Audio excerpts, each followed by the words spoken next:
Audiodescrição. Fundo azul claro, à esquerda, logo dos diálogos com o NEPICA. Uma boa noite a todos e todas. É um grande prazer recebê-los nesse último Diálogos com o NEPICA do ano de 2021. Eu sou a professora Rita Costa Rodrigues, coordenadora do NEPICA. Sou mulher de pele clara, cabelos curtos e escuros, uso óculos de aros escuros, estou de fone de ouvido, visto uma blusa vermelha e tenho atrás de mim uma parede branca. Vou descrever a intérprete Nádia, é mulher de pele clara, cabelos castanhos claros presos, usa óculos de aro vermelho, veste blusão preto e ao fundo tem uma parede verde. Então, vamos dar início, sendo que o nosso tema de hoje é diagnóstico tardio de autismo, onde temos dois convidados e uma convidada, que irão fazer uma fala conosco, irão nos brindar com um diálogo bastante interessante, bastante importante. Ana, pode colocá-los na tela, por favor.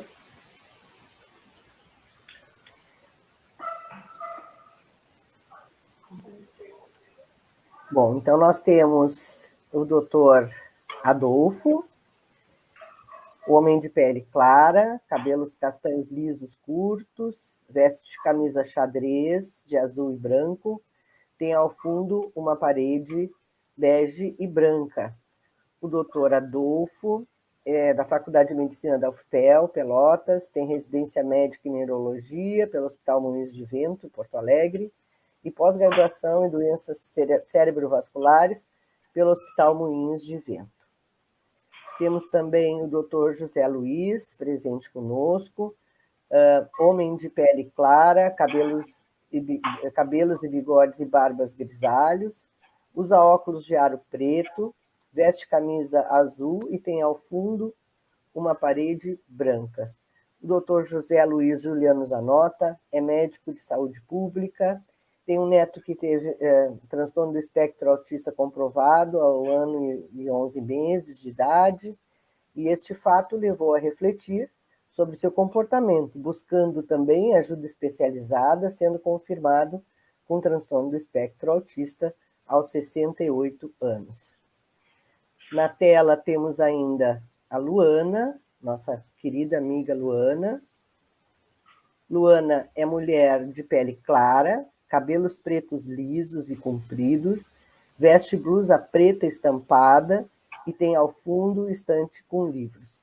Luana Ribeiro Bueno é psicóloga, pedagoga, nossa parceira do NEPICA, e os três, então, vão fazer esse diálogo nesta mesa redonda, que depois nós abrimos também, após esse primeiro momento, para perguntas do público. Podem colocar as perguntas no nosso chat, que depois serão repassadas.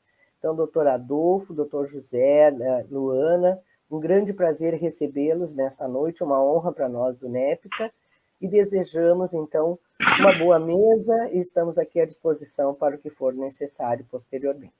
Muito obrigada. A palavra é de vocês. Boa noite a todos, então. Me ouvem bem? Sim. Sim.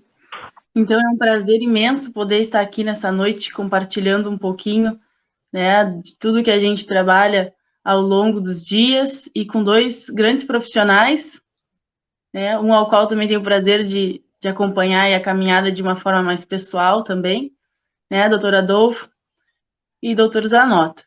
Então, nós iniciamos essa noite com um tema que eu particularmente, né, tenho um grande apreço, e um grande carinho, né, e uma sensibilidade muito grande ao falar sobre, assim como eu vejo uma grande responsabilidade, que é o autismo, né, o transtorno do espectro autista. E hoje a gente vem num ponto bem específico, que é o autismo, né, o diagnóstico tardio no autismo, né, o diagnóstico do autismo tardio. Tem, então, essas terminologias. E e acompanhada, assim, do Adolfo, que particularmente a gente tem uma caminhada aí juntos, né, e acompanhando tantas pessoas adultas que vêm procurar atualmente vem trazendo essa demanda, assim, essa procura, esse anseio por um possível diagnóstico, uma possível, né, questão a ser resolvida aí já numa idade que não tão acostumada a gente está, que é na infância. Que hoje em dia a gente vê muito na primeira infância, na primeira, segunda, essa busca das famílias, muitas vezes encaminhamento das escolas, mas aqui a gente fala de um olhar diferente, né, que é na fase adulta aí, juventude e também na fase adulta. Então, eu gostaria de iniciar, quem sabe, com Adolfo, trazendo para nós um pouquinho, assim, de quanto tu percebes, né, doutor, essa demanda, essa procura pelos pacientes já na fase adulta, por esse possível diagnóstico, né? Certo. Me ouvem bem? Sim. Ótimo. Então, primeiro eu quero agradecer o convite, né, equipe do NEPCA, né, para participar desse evento. E é um prazer aí compartilhar a mesa com vocês. Realmente é um assunto muito interessante, né, que vem trabalhando com a Luana, né, com outros colegas há algum tempo, e chama bastante atenção, né, porque são pessoas, né, pacientes adultos que não tiveram o seu diagnóstico, então, na infância, né, ou na adolescência, e, inclusive, né, tem um artigo que tem um título muito interessante, né, que eles colocam que é a geração perdida, né, de pacientes, né, com autismo, assim. Então, nos últimos anos se fala muito mais, né, sobre o transtorno do espectro do autismo. Então, a informação hoje, né, é mais difundida. Então, eu acho que se tem um olhar um pouco diferente, assim, né, quando se as crianças apresentam comportamentos diferentes, né, inclusive adultos, né. Mas se a gente pensar, né, de 30, 40 anos atrás, eu acho que não era tanto. Então, muitas, né, pessoas que eram crianças, né, nesse período, muitas vezes tinham outros diagnósticos, né, problemas psiquiátricos, né, ou transtornos de comportamento, né, déficit intelectual, e não se pensava tanto no autismo, né, e que hoje são adultos, né, e então, conhecendo a informação, tendo acesso à informação, ou algum familiar, né, filho, neto, teve o diagnóstico, né, e a partir daí começou a identificar características, né, que também tinha na infância, né, ou que algum familiar, né, notou que, né, que essa pessoa também tinha características parecidas quando criança, e a partir daí vai procurar, né, o atendimento para tentar esclarecer, né, algumas coisas que acontecem e que aconteceram na vida dessa pessoa. Perfeito. E, Adolfo, não sei se tu queres trazer um pouquinho, assim, esse público, ele tem procurado, e aí, claro, o doutor Zanota vai estar trazendo aí um pouquinho desse relato, né, da história pessoal dele recente, muito bacana, né, muito, muito interessante a gente poder ter esse espaço para poder compartilhar, e essa experiência dele que é tão, tão legal, logo ele já vai estar trazendo, mas, assim, o quanto a gente que acompanha percebe a importância desse diagnóstico assertivo em determinados momentos, porque ainda se tem todo esse tabu, se tem toda uma questão sobre, e muitas vezes eu percebo na clínica, assim, o quanto tem chegado, que muitas vezes teve, de certa forma, em algum ponto, uma negligência ao longo dessas, né, desses adultos que passaram por escola, passaram por N profissionais, a gente ouve muito comum relato, né, mas passou por tantos profissionais, passou por N situações, escolas, intervenções, e em momento algum se chegou próximo a um diagnóstico assertivo. E o quanto isso gera essa angústia, né? Gera bom, parece que é algo que está faltando, algo se tornar palpável, e que é por uma questão de identidade. E o quanto a gente ouve na fala deles essa questão, assim, da importância de, bom, agora eu entendo, né? Claro que eu não vou entrar muito, porque nós vamos estar ouvindo o doutor. Mas, assim, O quanto é importante, Adolfo, acho a gente salientar, a partir do momento que esse adulto ele chega no consultório, muitas vezes ele vem lá pelo neurologista, né, ou por algum outro profissional da área médica. O quanto é importante o encaminhamento certo para essa investigação, acho que se tu queres trazer um pouquinho assim, qual é o processo dessa avaliação, o quanto é importante a equipe multidisciplinar nesse contexto, para que seja dado um diagnóstico assertivo e um encaminhamento assertivo para essa família, né, para esse adulto, que consequentemente vai resultar nessa qualidade aí, que é o que a gente busca, né? Então, principalmente nesse paciente na vida adulta que vem procurar, assim. Queres trazer um pouquinho, então, de como é que é esse processo? Certo.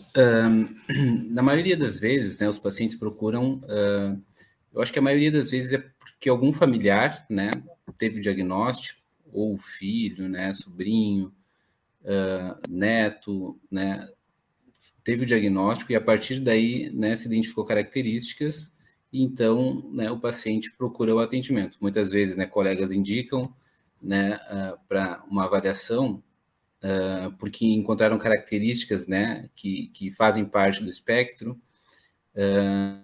e então, mas a maioria das vezes é assim que os pacientes, né, acabam chegando, buscando o atendimento, né. Eu acho que é interessante a gente salientar que às vezes é difícil, né, muitas vezes esses pacientes que não tiveram o diagnóstico na infância, tem um transtorno do espectro do autismo que é leve, né? São pacientes, né, que são independentes, trabalham, têm família, construíram família, né? Estudaram, então levaram uma vida assim, né? Que muitas pessoas pensam que quem tem o transtorno, né, não levaria, né?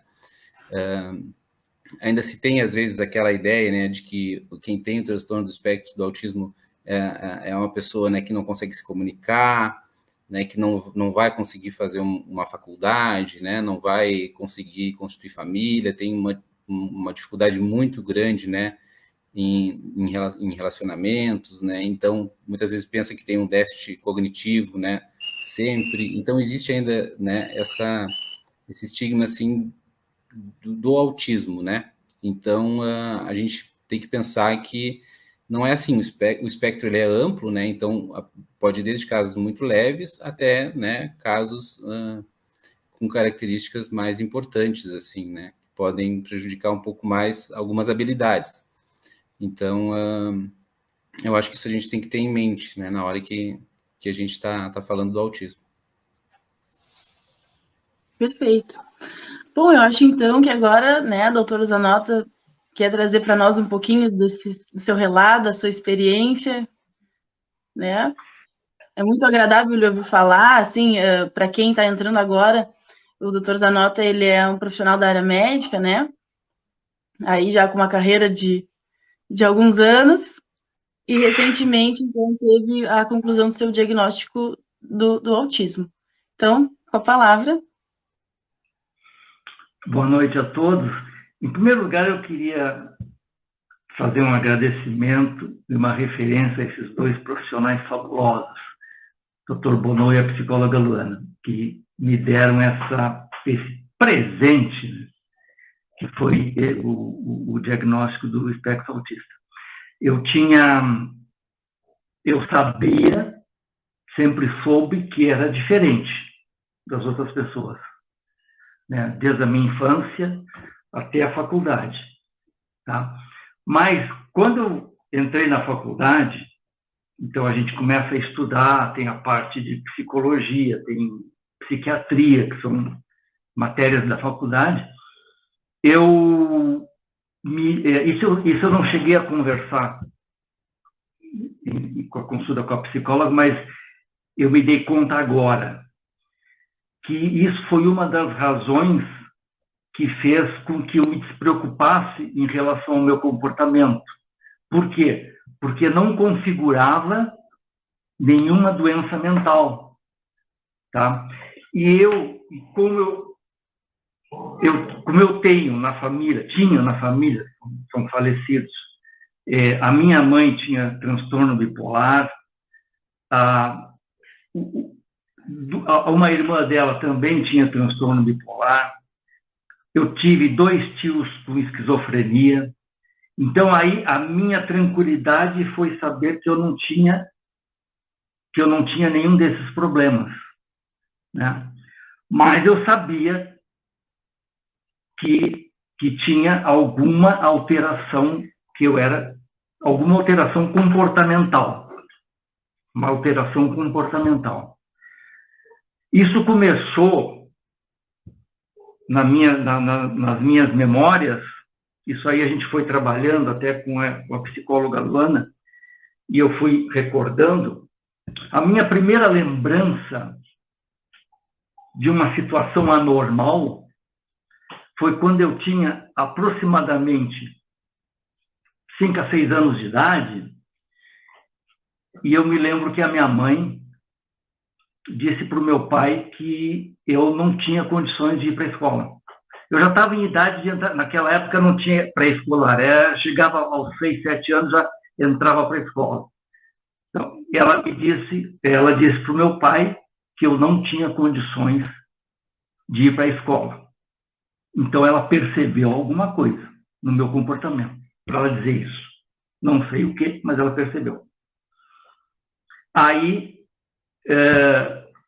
eles me encaminharam para uma professora que era uma freira. Naquela época, professora particular era freira. Eu ia para um lugar lá, era uma freira.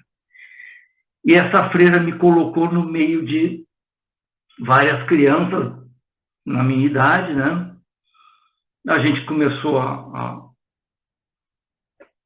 ela largou os brinquedos, e o que aconteceu? Ela acabou me tirando do meio dessas crianças e me colocando a brincar separadamente. Então, eu já não tinha convivência e troca, né? Eu era fechado, era introvertido. Tá? E eu me lembro de outras situações, ainda criança. O meu pai era marceneiro, quer dizer, nas horas vagas. Ele era marceneiro, entre aspas. Ele tinha lá as ferramentas dele, tudo. E ele trabalhava na empresa de materiais de construção do meu avô, pai da minha mãe. E o que acontecia? Eu pegava pedaços de madeira, né, e pregava um no outro, fazia em formato de avião e saía brincando com o avião sozinho. Isso era uma das coisas que eu me lembro, assim, mas eu tinha outros comportamentos, tudo solitário. Eu não me lembro de ter nada com alguém. Quando eu entrei para a escola, outra coisa que eu lembro muito bem é que na hora do recreio, tá, as crianças iam brincar e eu ficava dando volta no pátio sozinho, dando volta no pátio vendo as crianças brincarem. Não participava, não interagia, não dialogava. Tá? Agora, eu tinha um foco. Também é outra característica, né? Pelo que a gente conversou.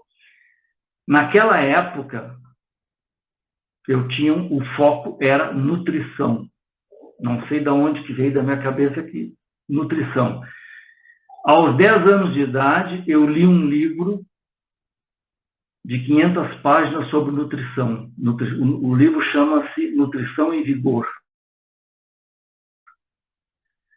500 páginas, eu li todo o livro. Tá? E aí o meu foco era nutrição. Eu tomava o café da manhã, todo pensando assim, não, eu estou comendo errado, quando eu crescer eu não vou comer isso, eu vou comer aquilo, tudo baseado no livro. Tá? Bom,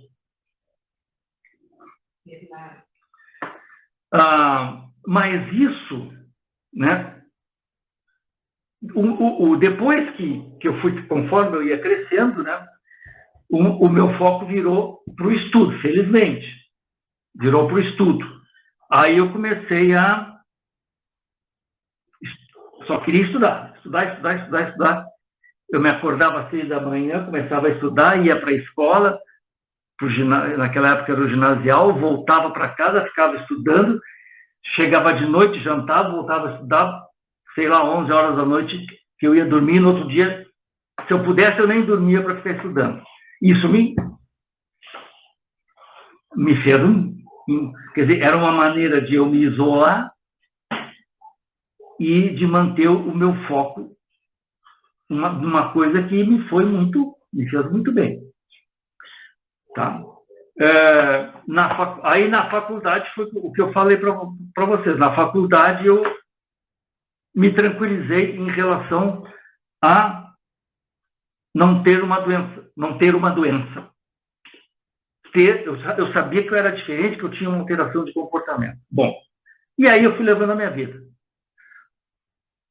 Me formei, casei, né, tenho 2 maravilhosos filhos, tá? E agora, há 2 anos e 4 meses, né, tive o meu netinho. E aí, com 1 ano e 11 meses, foi diagnosticado o transtorno do espectro autista no meu neto, Bernardo. Aí a Tereza, minha mulher, né, que convive comigo há 4 anos, há 40 anos, 40 anos, ela já tinha percebido, né, que eu tenho comportamentos e atitudes que a gente chama, que agora fiquei sabendo que o nome se chama regulação, né? Que é esfregar as mãos, bater com as mãos no joelho, quando acontece alguma coisa que a gente não consegue resolver na hora, ou resolve e fica satisfeito e não tem como manifestar a não ser, né, fazendo isso. Tá? E o meu filho foi... Tá. Aí nós por causa desse neto, né, Bernardo, né, nós começamos com a ideia de melhor... dar uma melhor ajuda, né, um melhor suporte para ele, né? Nós começamos a participar de lives, participar de seminários, informar sobre autismo. Isso aí vale uma ressalva. Eu sou médico de saúde pública. O autismo, para mim, eu nunca diagnostiquei, eu nunca tive contato nem conhecimento sobre autismo. Tá? Fui ter agora, porque na época que eu, né, que eu trabalhei, né, trabalhei até 6 meses atrás, né, se falava muito pouco de autismo e isso aí é sabido, né, que teve casos, até em seminários a gente ficou sabendo, teve casos de autismo diagnosticados aos 40 anos, de situações em que o pediatra diagnosticou um transtorno de déficit de atenção e depois, com a criança com 9 anos, deu como curada. Aí a mãe disse, tá, mas isso que ele faz? Isso vocês têm que corrigir. Né? Então, mas felizmente eu nunca tratei, nem tive contato com autismo. Então, eu não sabia. Quando surgiu isso aí, a história do meu neto, eu não sabia, mesmo sendo médico, não sabia absolutamente nada de autismo. Tá? E agora sei um pouquinho, né? Agora sei um pouquinho. Bom, aí o que aconteceu? A gente começando a estudar, eu comecei a associar os comportamentos, né, com o que acontecia, com o que aconteceu na minha infância, com o que aconteceu na minha adolescência e com o que acontece hoje. Com o Bernardo e comigo. Foi aí que eu disse assim, eu tenho que resolver esse problema para poder ajudar o meu neto. Tá? E foi aí que comecei com o Dr. Bonow, tive uma consulta,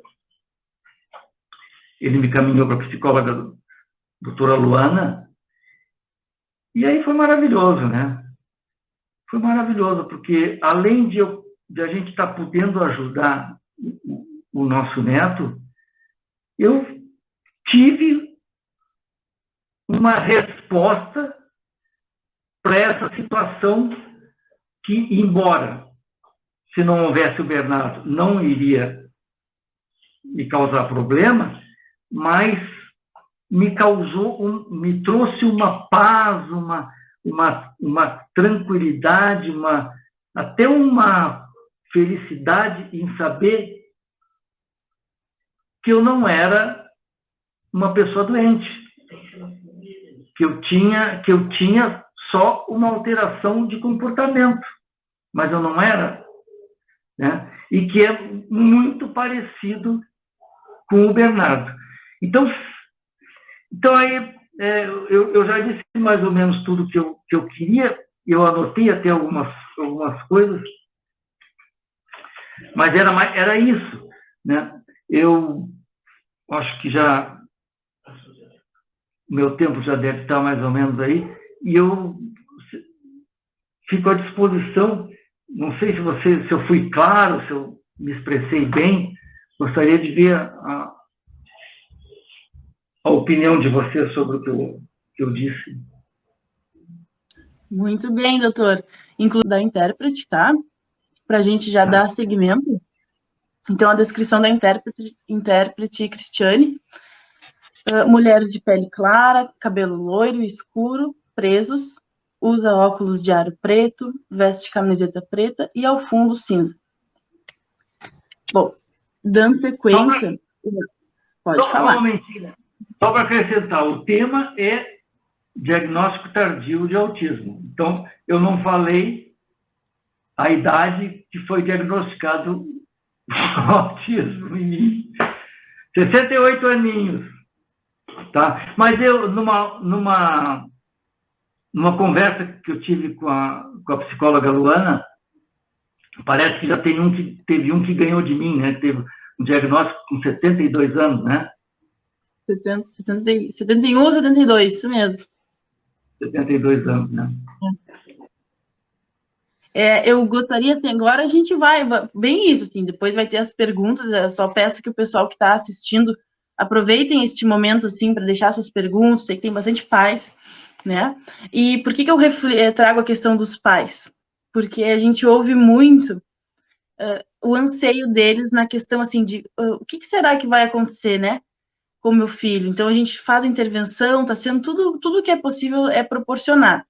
Mas e será que ele vai acessar uma faculdade? Isso a gente ouve muito. Será que vai ter uma profissão? Será que vai ter uma família?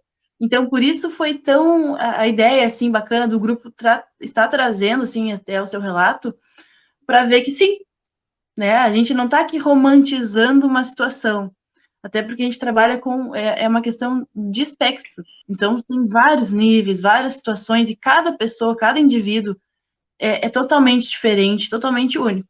Mas pegando a situação do doutor, né, Zanotta, a experiência dele, o relato do quanto a vida dele, a profissão dele, e muitas coisas ele foi sempre lidando, ele lidou, né? E hoje, então, se fez necessário, em algum momento, aí pela família, a partir do neto e tudo mais, tá fazendo essa busca, né, tá identificando essa questão que, como ele bem relatou aí, eu vejo como que trouxe um alívio, assim, e possivelmente maior qualidade de vida ele vem buscando a partir disso. E eu gostaria de linkar junto que a gente nunca deixa de trazer a questão da família. O quanto, possivelmente, para a esposa dele, né? Para os filhos é importante esse diagnóstico, para que eles possam também entender muita coisa que às vezes a família cobra de uma maneira que falta o conhecimento naquele ponto, né? Então, assim, a necessidade da família entender, saber o que se trata e também buscar o conhecimento sobre. A gente trabalha muito nessa linha, então eu acredito, não sei, doutor, se o senhor quer trazer um pouquinho sobre a importância que foi para sua família, talvez para os seus filhos, né, de ter chegado até esse diagnóstico e o quanto isso, assim, trazer o seu relato. Que diferença foi trazer isso para os seus familiares, né, sua esposa, seus filhos? Bom, com certeza foi muito bom, tá? Porque o relacionamento, né, em relação ao meu neto, eu não sei como é que seria se eu não tivesse tido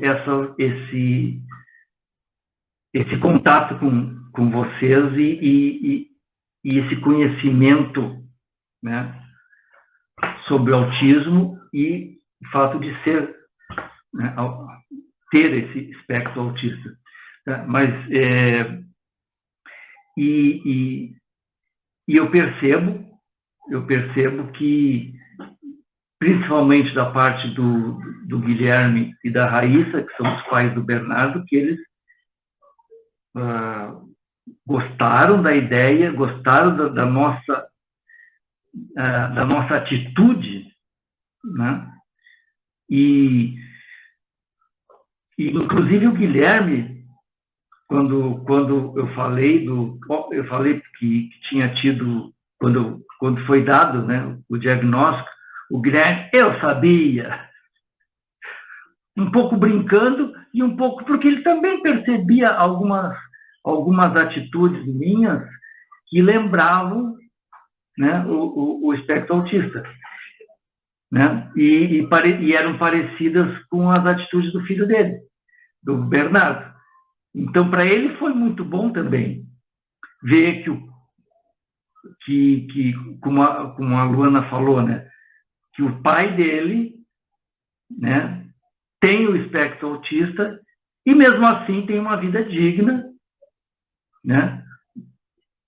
Porque o autismo não é doença, é uma alteração de comportamento, né? Então, não significa significa uma alteração de comportamento que deve ser tratada adequadamente, mas não significa nenhum problema maior a não ser o comportamento. Isso é o que eu penso, né? Eu não... Tá? Perfeito. Perfeito. E queria aproveitar também para o doutor Adolfo, assim, trazer para nós um pouquinho, a partir do momento, né, que esses adultos têm chegado, jovens adultos chegado ao consultório, né, passado por esses processos avaliativos, após concluir essa etapa, quais são os maiores encaminhamentos, né, que são dados? Porque, assim, em geral, os profissionais que atuam é muito visto com a criança. Hoje em dia, que bom que a gente já tem muito mais acesso, ainda se precisa muito, mas já se tem muito acesso, né, ao conhecimento, aos tratamentos, às terapias, para as crianças, né? Agora, para os adultos, para os jovens, a gente está tendo um público grande, assim, questão de adolescentes chegando, né, fase jovem ali, adulto, 22, 23, 30, e aí, né, em diante. Quais são os encaminhamentos, qual é o tratamento que é sugerido? Claro, sabendo que é uma questão de espectro, cada um é totalmente diferente, mas traz para nós um pouquinho, assim, de quais são os encaminhamentos. Eu acho que é bem como tu falaste, né? Essa avaliação é individualizada, né? Mas geralmente é multiprofissional o atendimento, né? Tanto para chegar ao diagnóstico, depois no acompanhamento, né? No segmento. Alguns pacientes vão precisar de uma avaliação psicológica, né? Fazer alguma psicoterapia. Alguns pacientes, né, vão se beneficiar de um acompanhamento com terapeuta ocupacional, né? Então, assim, vai depender muito, né, de cada pessoa. Então, tenta-se identificar as habilidades que podem, né, ser melhoradas e a partir daí, né, se faz o encaminhamento. E é interessante, e só ressaltando aqui, que eu acho que, né, que o Dr. Zanota, meu colega, né, nos deu hoje aqui uma aula, né, sobre o transtorno do espectro do autismo, né. Ele falou muito bem, né, que não é uma doença, né, é um transtorno do neurodesenvolvimento. Isso é outra coisa importante, né, porque a gente pensa, né, sabendo que é um transtorno do neurodesenvolvimento, a gente tem que ter esses sintomas devem começar na infância, né. E eu acho que isso é uma coisa interessante de abordar. Ele muito bem relatou, né, o que ele passou, né, nos contou a história, porque existem muitos diagnósticos diferenciais que às vezes podem confundir, né, principalmente, né, na idade adulta, né. Então, alguns transtornos psiquiátricos, né, o próprio TDAH, que muitas vezes está associado com o transtorno do espectro do autismo, né, depressão, alguns outros transtornos de personalidade, né, podem confundir, assim. Então, uma coisa interessante que ele trouxe que, né, se falando de autismo, não é uma coisa que se desenvolve na idade adulta, né, ele é um transtorno do neurodesenvolvimento, então as características devem começar na infância, né, às vezes, nos primeiros anos de vida, não se identifica todas as características, mas a gente deve notar já na infância algumas características, né, pelo menos, né. Outra coisa interessante que ele comentou e trouxe para nós, né, que a gente ouve bastante no consultório, que os pacientes, como ele disse, assim, se sentem alguma coisa diferente, né, que às vezes não se sentem parte ali da sociedade, né, tem uma dificuldade muitas vezes para cumprir essas exigências sociais que existem, né, participar de eventos, participar, né, de confraternizações, muitas vezes é difícil, né, é difícil quando se tem uma quebra de rotina, os pacientes queixam também, né, que isso é uma coisa que traz um desconforto, e muitas vezes, né, esses pacientes eles vão se adaptando às situações, vão aprendendo, né, a contornar, às vezes, né, para saber se portar em uma determinada situação, né, copiam, né, ver como os outros, né, estão se comportando, eles tentam agir da mesma maneira, porque às vezes, né, tem essa dificuldade, né, de se adequar ali, né, ou agir como é esperado para determinada situação. Então, eu acho que esse depoimento, né, foi muito importante porque, né, nos deu, né, uma aula aí sobre o transtorno do espectro do autismo. Com certeza. Bom, fiquei lisonjeado com as palavras do Dr. Bonomo. Eu sou eu sou um paciente, tá? Eu só queria acrescentar duas coisas que aconteceram comigo. Eu não tenho nenhuma referência exata, mas eu tenho várias vários fatores que me fazem pensar que eu comecei a falar muito tarde. Porque eu me lembro da minha tia, que infelizmente é falecida, que era quem poderia me dizer alguma coisa, me falar que agora tu tá falando. Eu tinha, para me lembrar, eu devia ter 5, 6 anos, e agora tu tá falando. Então, eu custei a falar, que é uma também das características, né? E uma coisa que eu fazia muito era sair de casa sem rumo. Botava a cabeça, baixava a cabeça, ficava olhando para o chão e saía para caminhar. Dava cabeçada em janela, pechei em poste. Só não derrubei o poste porque ele me derrubava, era mais fácil ele me derrubar. Mas já bati. Era isso. Era essa. Só que eu queria acrescentar mais Doutor, e que importante esse seu depoimento, assim como as contribuições do Adolfo e da Luana, porque uma das perguntas que foi nos colocada é exatamente que indicadores, que indícios nós podemos perceber, né, ou que os familiares podem perceber, para auxiliar as pessoas a buscarem o diagnóstico. Né? Então, veja que o senhor comenta várias situações, o hiperfoco, né? E várias situações que nós, que estudamos o autismo, vemos como condições e que muitas vezes passa despercebida, principalmente quando há um bom prognóstico, um bom funcionamento cognitivo. Né? E aqui eu quero também salientar a nossa intérprete Nádia, que também recebeu o diagnóstico tardiamente, né? Através da busca de diagnóstico pelo seu filho. Né? E após ela, então, pela busca, ela percebendo que os comportamentos do filho eram relatados pela sua mãe, como os dela também na primeira infância, buscou, e uma questão, e ela me autorizou por isso, né, eu estou falando, uma questão que me chamou muita atenção na sua fala, doutor, e que também me chama a atenção da Nádia, e assim como meu sobrinho e outros tantos que vieram a ter diagnóstico tardio, é a libertação, é a felicidade que isso traz. Né? Isso é muito importante para nós, porque e o próprio doutor Adolfo e a psicóloga Luana vão contribuir comigo, porque é libertador se saber, é libertador entender, se entender, porque se perceber diverso, diferente, uma vida inteira, né? Entender que as pessoas muitas vezes cobram determinados procedimentos, determinados comportamentos e não se sabe por quê, é um sofrimento. Então, nós temos a questão das crianças, do diagnóstico precoce, ultraprecoce, é um investimento grande, mas temos que investir também nos jovens e adultos para que possam ter essa libertação e essa organização, porque, doutor Adolfo, né, eles podem vir a ter comorbidades pela ausência de diagnóstico. Não só os característicos do autismo, como TDAH, mas podem ter outras situações estressoras, justamente, claro que não aconteceu com o doutor Zanotto, com a Nádia, mas pode acontecer com muitos que nós conhecemos, de ter até enfrentamentos, ter situações de pressão da escola, da família, e isso gerar outras situações, não é, doutor Adolfo?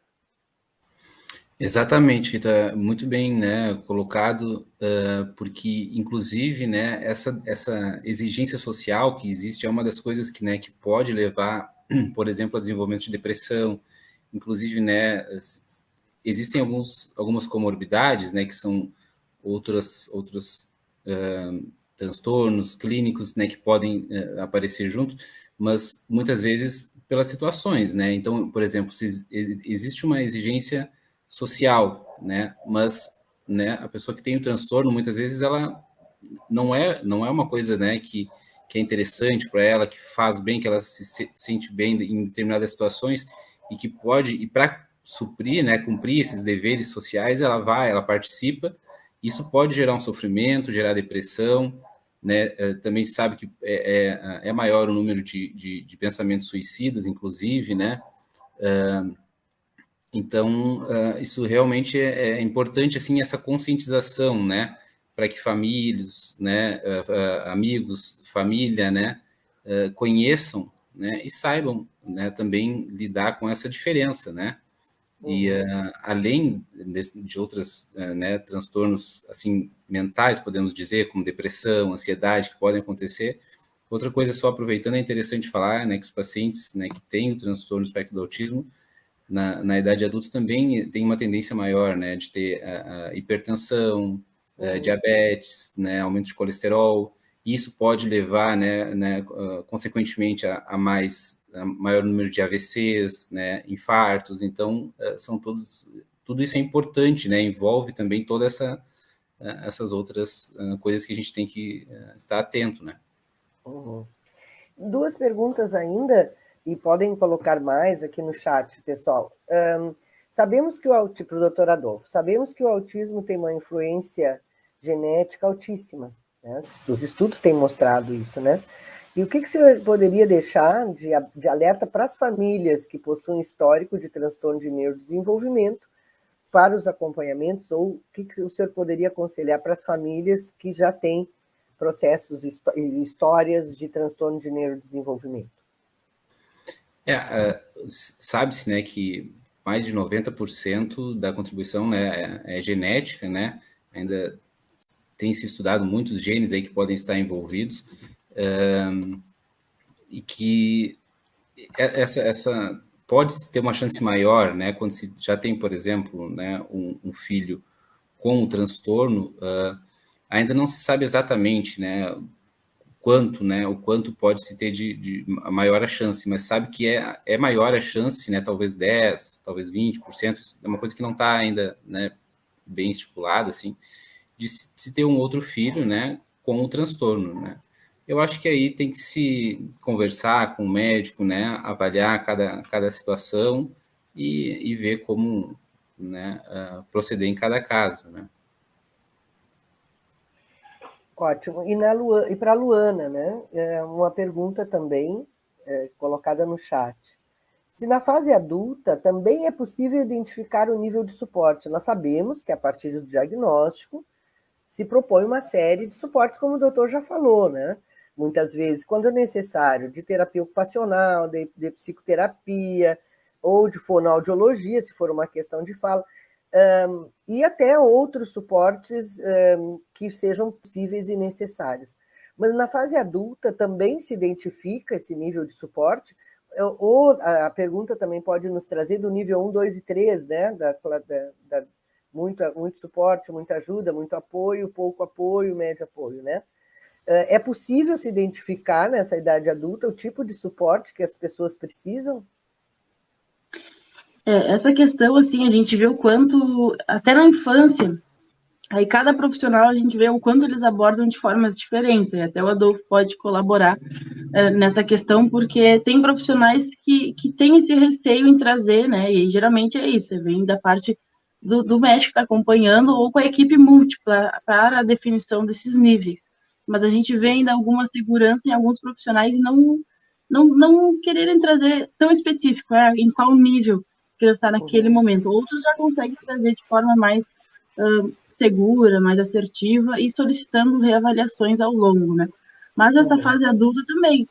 Eu acredito que na fase adulta, como é algo ainda muito recente, né, vem muito atual, esses adultos chegando e todo esse processo, tanto da investigação quanto do pós, do tratamento, dos atendimentos, eu trabalho na ideia de que a gente avalia aquelas habilidades, a gente avalia a necessidade daquele adulto no momento. Não trabalharia diretamente em questão de nível.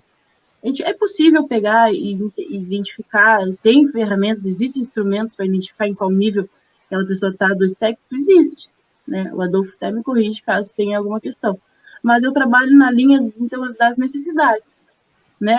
A questão da responsividade social, o que é possível, né? Quais são as necessidades, as habilidades que a gente é possível desenvolver. Então, a partir daqui, o que a gente ainda pode, ainda não, tudo o que tem para desenvolver, tanto de habilidade quanto de questões comportamentais, então, essa parte emocional, tantas questões que a gente pode desenvolver.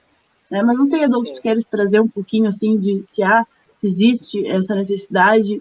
A gente vê que muitas pessoas buscam, querem isso, né? Muitas vezes, Luana, buscam até por uma questão de direitos, de busca dos seus direitos, um diagnóstico mais fechado, mas realmente, tu tens toda a razão, agora o doutor Adolfo complementa com mais propriedade, é o momento de agora, porque ele superou uma série de questões no decorrer da sua vida e foi construindo caminhos alternativos, as rotas, como a gente chama, tanto para aprender, quanto para lidar com as coisas, quanto para lidar com situações estressoras, e aquilo que ainda não está, né, que aquilo que afeta é que precisa ser trabalhado, né, não de uma forma geral. Uma questão importante também que está sendo posta é o diagnóstico para lembrar a história, né, e agora ver a vida agora e o que precisa desta vida de agora. O diagnóstico, né, doutor Adolfo, é como memória desse tempo de infância, porque ele tem que ser até um período da infância para se entender. Mas também depois o que isso afetou. E hoje o que afeta. Né? O que afeta ou é afetado? Porque podemos ver com o doutor Zanota, profissional, pai de família, casado, vivendo na sociedade, a Nádia, profissional, vivendo na sociedade. Quer dizer, eles encontraram os seus caminhos, né?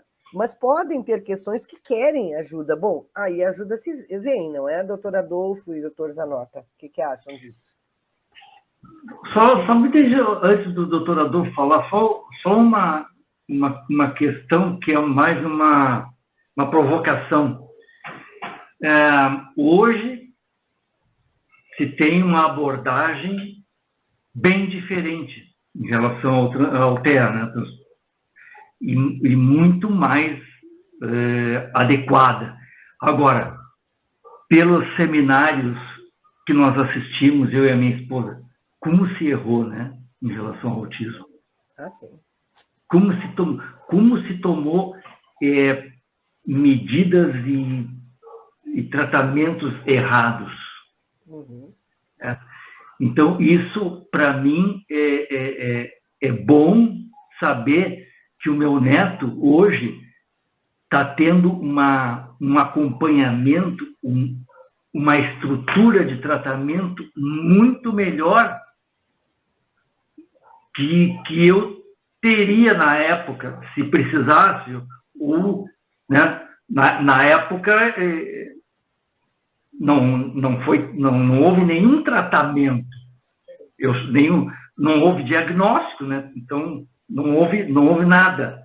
Eu segui a minha vida na infância, na adolescência, né, na juventude, com uma pessoa, como se fosse uma pessoa que não tivesse nenhuma alteração de comportamento.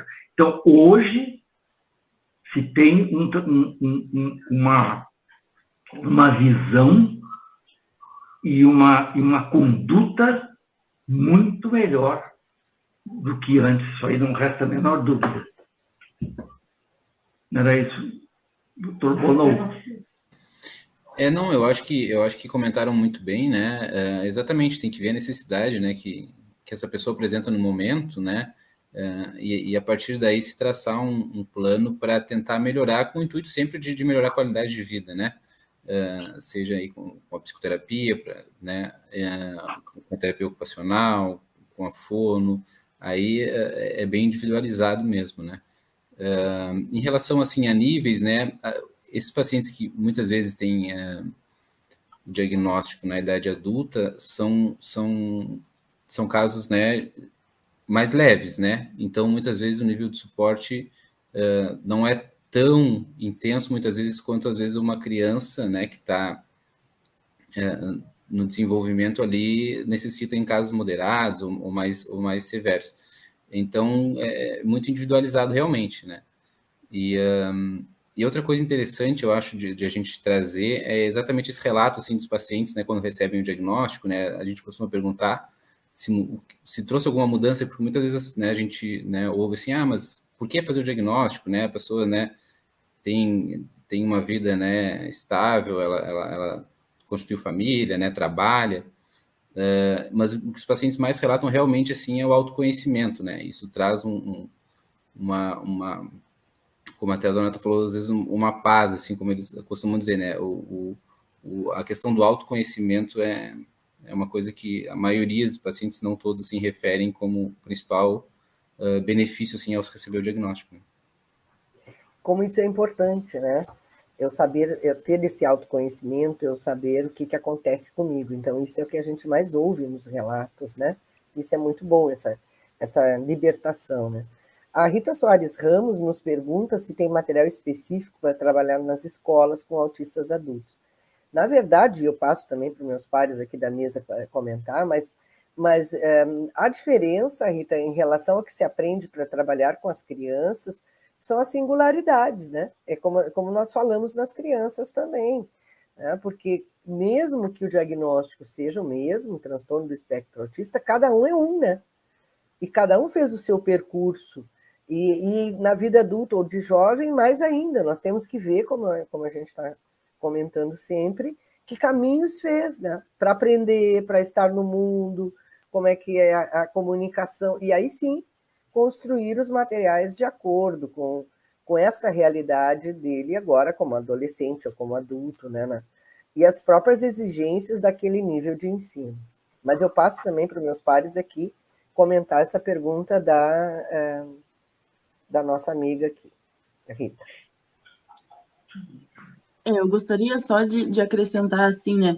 A gente, ao lidar com o humano, isso em qualquer área, nós não lidamos com matemática, onde existe uma regra, né? 1 mais 1 é 2. Não, nós lidamos com o humano, pode ser 3, pode ser 4, pode ser N situações.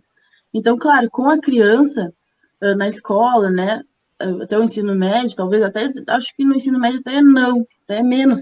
Já existe meio que um trabalho que já acontece, que ocorre, meio que ainda muito envergonhado, muito tímido, mas já existe, né? Vários profissionais atuando.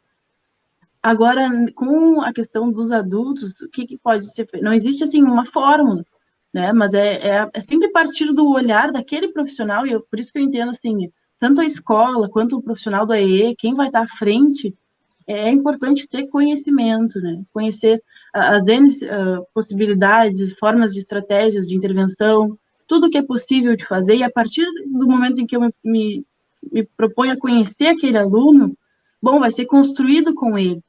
Né? Então, com a criança pequena, tu ainda tem várias técnicas, tem estratégias, tem recursos adaptados, várias situações que vai partir do profissional. Eu acredito que na fase adulta é muito desse trabalho também conjunto.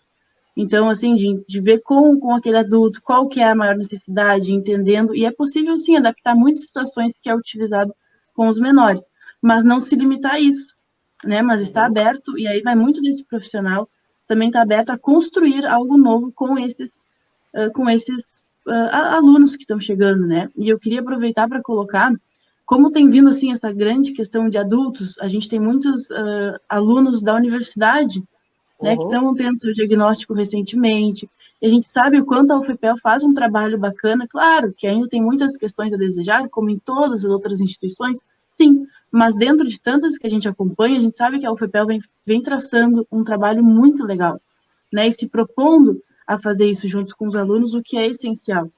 Então, o que eu acabo trazendo muito com eles, principalmente, assim, a gente tem uma legislação, né, que está aí no papel, e ela precisa ser feita.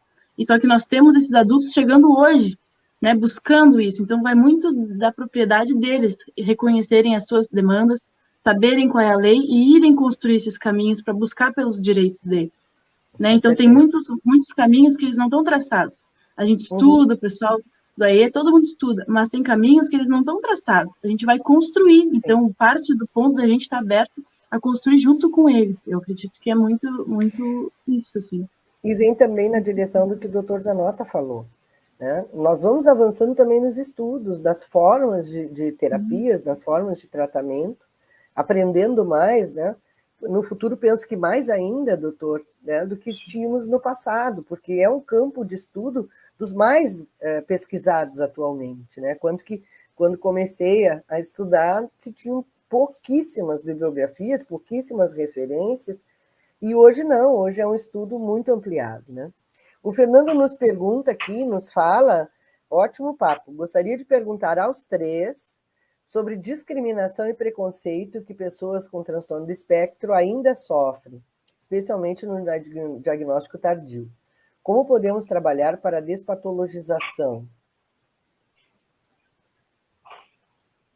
Aí vejam quem quer começar a conversar. Luana? Eu acredito que não somente nesse ponto, mas em todos os outros, né? Se a gente for pegar o grande bloco, enfim, das necessidades educativas especiais, ou das diferenças, não somente aqui, como a gente está falando do espectro, mas em qualquer outra situação. Eu vejo que nós vivenciamos um período de uma sociedade adoecida, e não é agora, já vem de muito tempo. E, infelizmente, eu acho que o caminho para o que o Fernando traz é o conhecimento. Por isso que eu acho que é muito importante esses momentos, porque empoderar a população, as famílias, a escola, os próprios pacientes, eles precisam conhecer, saber mais sobre isso. E a partir daí a gente trabalha muito junto com o respeito, né? Porque se aquilo que eu conheço, eu entendo, eu respeito. Se parte desse ponto. Eu acredito que quando a gente chega aí, Fernanda, a gente está falando de vários blocos aí, várias raízes que elas estão da sociedade, né? Várias falhas da nossa sociedade como um todo. Então, eu acredito que é a partir do conhecimento, é empoderar os profissionais, os pacientes, né? Trazer conhecimento e seguir sempre na linha de buscar por esse respeito. A gente está buscando lugares, né? Por isso é importante lugares de fala, trazer esses espaços, e trabalhar em cima, não somente do espectro. A gente ainda tem muito preconceito, sim, né? Existe N situações em questão da patologização, existe, mas é um trabalho que ele é constante, ele ainda não está dado, não existe apenas um caminho por onde a gente segue. Eu acredito que são vários profissionais, pessoas, famílias, é essa luta constante, né, de escola, de todo mundo que está envolvido, buscando trazer isso, assim, mostrar o espaço que existe, e existe espaço para todo mundo, né, na sociedade. A gente precisa muito que elas se conheçam e que exista o respeito. E trazer cada vez mais, né, Luana?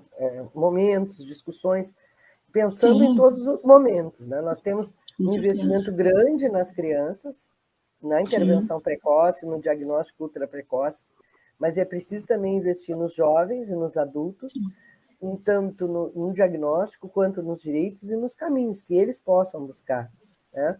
Para si, né? Mas também para aqueles que muitas vezes não têm essa autonomia, né? Também buscar espaços no trabalho, na universidade, como tu falaste. São várias as lutas, né? E a sociedade precisa discutir, até porque ainda discrimina, não só a questão do autismo, talvez não tanto, mas é discriminadora e preconceituosa em várias situações, né? Ainda. Passo para o doutor Zanotti e doutor Bonô, ainda estamos praticamente encerrando, mas eu quero também falar as palavras da Nádia, que está aqui traduzindo, né? Então ela traduz e não, mas eu falo aqui que ela disse que o diagnóstico dela foi um alívio, uma libertação, entender que determinados comportamentos ocorrem, né? E que é bem isso, assim, é uma libertação e um alívio que foi para ela também o diagnóstico tardio. Então, doutor Bonô e doutor Zanotta, a questão do preconceito, da discriminação, como nós podemos trabalhar isso? No meu caso, né, como eu sou paciente, eu não sou terapeuta, no caso, né, em relação ao preconceito, comigo, eu não me recordo ter sofrido nenhum preconceito. O que eu percebo, o que eu recordo é das pessoas perceberem, tá, o meu comportamento. Então, a última coisa que aconteceu, quando eu trabalhava, até poucos meses atrás, eu trabalhava em São José do Norte, moro em Rio Grande, trabalhava em São José do Norte. Então, eu ia sempre junto com a enfermeira da minha unidade, que a gente trabalhou junto durante mais de 10 anos. Tá? E eu me lembro que a gente ia até a lancha, se encontrava na lancha, e depois, em São José do Norte, a gente ia a pé até a unidade.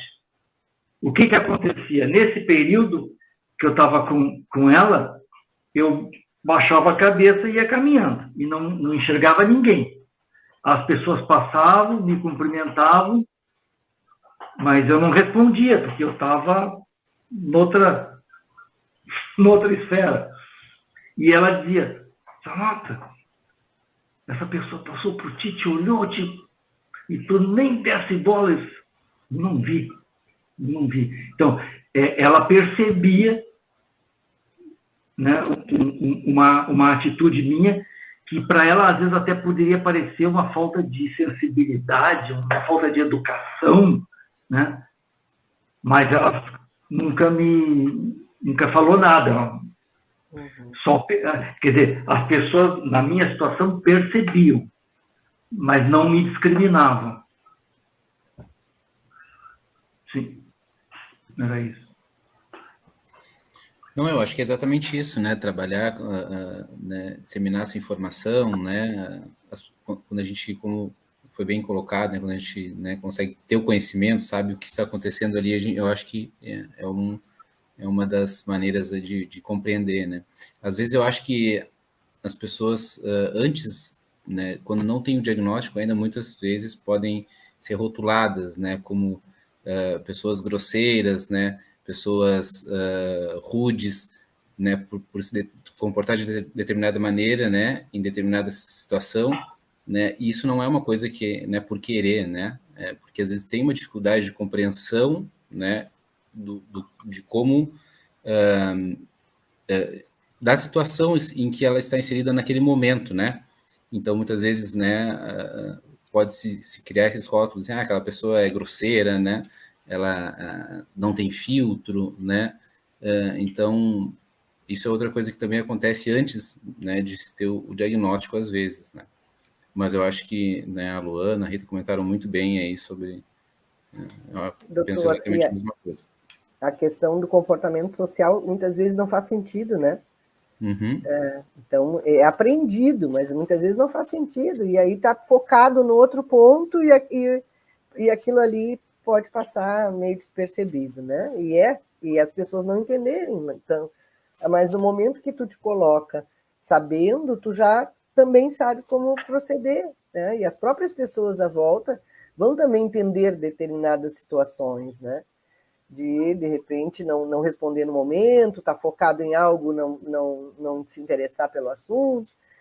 Bom, pessoal, nós estamos encerrando, infelizmente, nós temos esse tempo, estamos encerrando, mas já pensamos em contar com vocês para o ano que vem, para os diálogos de 2022, e eu gostaria de, então, agradecer imensamente a todos e todas aqui presentes e passar para as palavras finais. Depois eu retorno, então, para agradecer e fazer o encerramento dos diálogos do ano de 2021.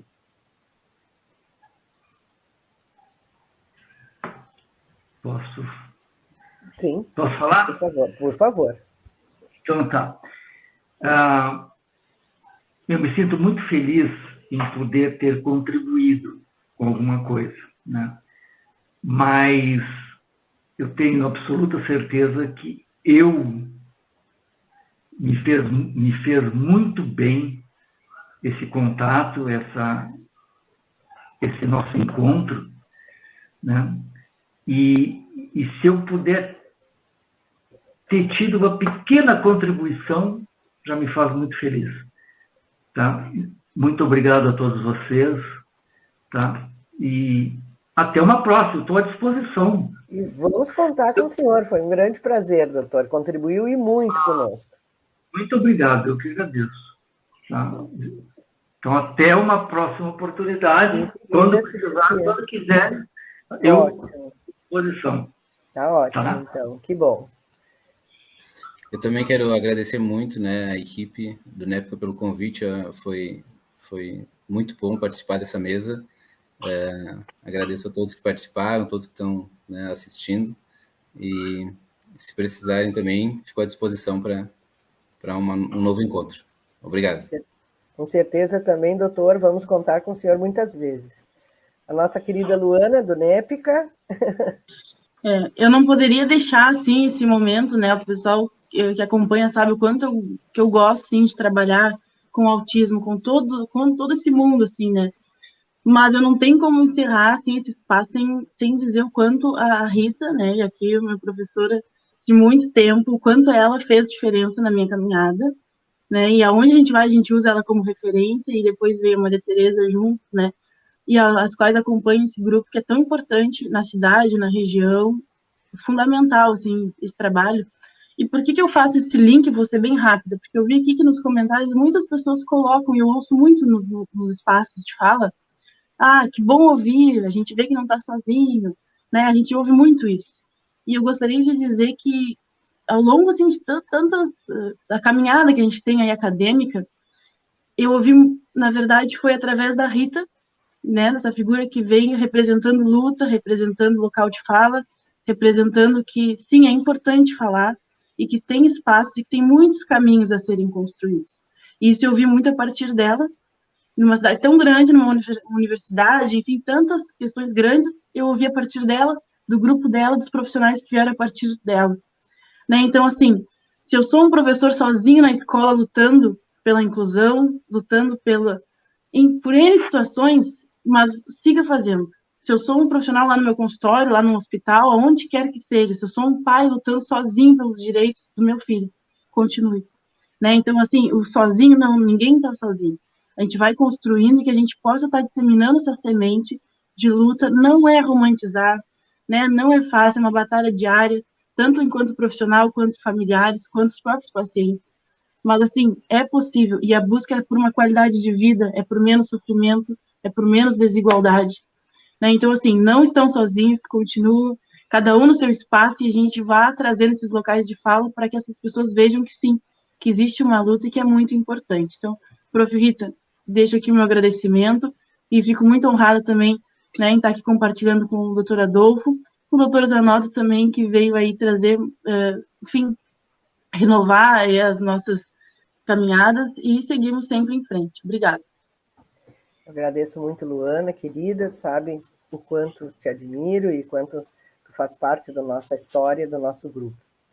Agradecer ao Dr. Bonô, ao Dr. Zanotto, agradecer às intérpretes e toda a equipe do NEPCA que fica por detrás dos bastidores, a Max, a Ana, trabalhando para que isso aconteça. E é o nosso caminho desde 2009, quando criamos o núcleo aqui em Pelotas, na minha chegada na UFPEL, buscar essa socialização, buscar parceiros, estar junto com as pessoas e dizendo exatamente isso que a Luana falou, né? Não estão sós, estamos aqui, não temos as respostas, mas temos parceiros junto conosco que vêm discutindo e aprendendo, como agora o doutor Adolfo, o doutor Zanotto, como a Luana já vem, a Maria Tereza e tantas pessoas que ao longo desse nosso tempo vêm nos ensinando tanto e contribuindo tanto conosco, com suas perguntas, ou com o seu espaço, ou com o seu apoio, ou com aquela duvidazinha que faz com que a gente vá atrás de outras coisas. Muito precisa ser feito na educação de crianças, nos diagnósticos, nas questões de saúde pública, precisa ser feito, mas também conseguimos muita coisa nesses anos todos e seguimos daqui para frente. Agradecer a todos que assistem os nossos diálogos, dizer que o ano que vem estamos de novo, o ano Portugal, né, o nosso evento que acontece desde 2017, Congresso Luso Brasileiro sobre transtorno do espectro autista e educação inclusiva, né, que começamos no nosso NEPCA também, agora já ultrapassou mundos, né, e será realizado em Portugal em julho do ano que vem. Aproveito a convidar a todos e também dos nossos eventos do NEPCA. Então, muito obrigado. Os cursos que estamos oferecendo também gostaria de salientar, estamos com 7 cursos de formação para mais de 10 mil, esse ano 3 mil professores do Brasil inteiro, na área de formação de AE, transtorno do espectro autista. É o nosso trabalho como universidade pública, né? É estarmos à disposição da comunidade, dialogando e buscando socializar o que nós podemos construir. Então, muito obrigado, um agradecimento muito especial, doutor Adolfo, doutor Zanotto, a Luana e a todos que aqui estão, né? Então, uma boa noite e um bom final de semana, e sem palavras para agradecer, acho que foi muito importante para todos também. Basta ver os comentários no chat, que eu sei, e as pessoas depois seguirão assistindo e comentando o quanto foi excelente a nossa noite. Muito obrigada e boa noite. Tela dividida com fotografias coloridas com os componentes do NEPCA.